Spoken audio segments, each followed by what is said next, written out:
Yo yo, welcome back to Mike's Mighty Muscles.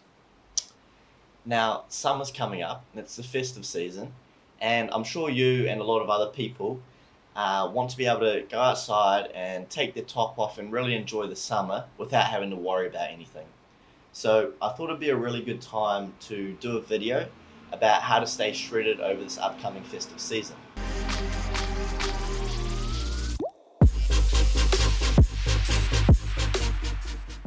Now, this video is mainly going to be about the nutrition side of things, and my next video will cover more about the exercise side of things, so that when you merge both of them together, you'll really be able to start seeing the results that you want to be able to see.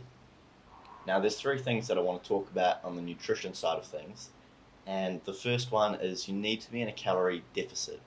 Now, to lose a pound of fat, you need to be in a 3,500 calorie deficit. And if you have 3,500 calories over, which is a surplus, then you're going to add a pound of fat. Now, the best way to do it is you need to find out what your maintenance level is, so how many calories you consume daily. And the best way to do this, as a rule of thumb, for males, you want to times your body weight in kilograms by 33 or in pounds by 15. And for females, you want to do 13 times your pounds in body weight, and then a roughly 28 times your kgs in body weight. So now that you know your maintenance level of how many calories you consume daily, and that's if you know you do sort of light exercise but not really much, 1 to 3 days of 30 minutes of exercise, so not much. But if you want to do a more precise calculation, then there's lots of calorie calculators online. So go check those out, punch in your numbers, and it should come up with a number for your maintenance. Now, in terms of getting into a deficit, I like to do around 400 to 500 deficit per day. And that means that over the course of a week, you should lose a pound of body weight, theoretically. Now, there's a lot more things you could cover in terms of calorie counting and whatnot, but I'm just going to keep this video short. So basically, if you do want to lose that body fat, you need to be in a calorie deficit. Now, the second thing I want to talk about is intermittent fasting. And it's not really a diet as such, it's more a way of when you're going to eat. So instead of having food in the morning, at midday, and at night, you basically just push your breakfast back to about lunchtime. So for me, for instance, I have my breakfast at about 1 to 2 o'clock, and then have dinner about 6 o'clock, maybe some dessert a bit later.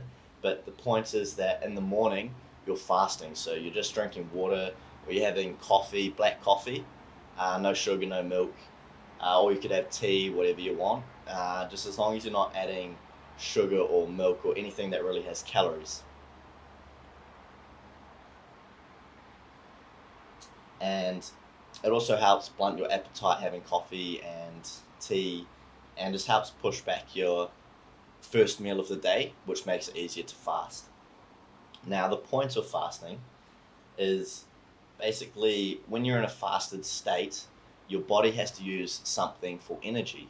So instead of using the food that you're putting into your body, it taps into your fat storage, your excess fat, and it starts burning up that for calories, which helps you get leaner.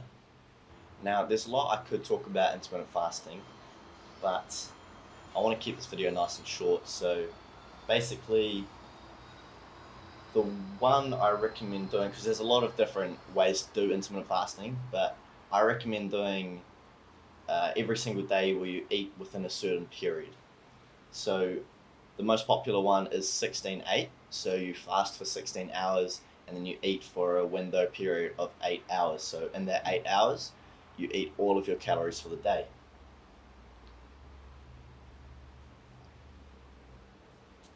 And you can do a bit more or you can do a bit less. If you're starting out, you can do 14-10. So you fast for 14 hours, eat for a window of 10, and then slowly work your way up to 16-8. Or you can even do 18-6. So you have a window period of 6 hours to eat all your food. And that's pretty much what I do, 18-6. But I think it's a bit bit too sort of restrictive. So you start stressing out, saying, "Oh, I need to eat now. I need to eat, fast. Start scoffing in food because your window's about to close." And I don't like that. So if you wake up in the morning and then fast for 5 to 8 or even 10 hours after you wake up, and then start eating, then you can just eat until you go to sleep, basically. Um, doesn't mean just scoff everything you see in sight. You still got to stay within your calorie range, so you don't want to be going way over maintenance, because then that sort of defeats the whole purpose of it. So if you just push your breakfast back further and further, then it'll really help you to lose that excess body fat. And the last thing I want to talk about is water consumption. So it's really important to be having adequate water so it keeps you hydrated. But also, when you're intermittent fasting, it's really important to have water while you're fasting, because your body sends signals out that you're hungry. And most of the time, it's not actually that you're hungry, it's because you're dehydrated and you need to drink more water. It actually helps when you're in your eating period, because if you have enough water while you're fasting, you don't feel as hungry while you're eating, so you won't overeat. And so I usually aim for about 4 to 4.5 liters of water per day. So I bring a glass of water to bed with me, and as soon as I wake up, I drink it, because you're not drinking any water while you're sleeping. So when you wake up in the morning is when you're the most dehydrated. So I have a glass of water in the morning, and then throughout the day before breakfast, I consume about 2.5 to 3 liters of water, and then finish the rest of the day with whatever else is remaining. I don't know, a couple glasses of water. A good rule of thumb is to have about 8 glasses of water per day. But obviously, if you're sweating more, then you'll need to have more. So that pretty much wraps it up for this video. I hope you've learned a thing or two, and will be able to start implementing some of the things I just talked about into your life to be able to help build that body that you want to have. Now, don't forget to leave a massive thumbs up on this video. Also, subscribe to my channel, and my next video will come out on next Sunday, talking about the exercise side of things. So see you then.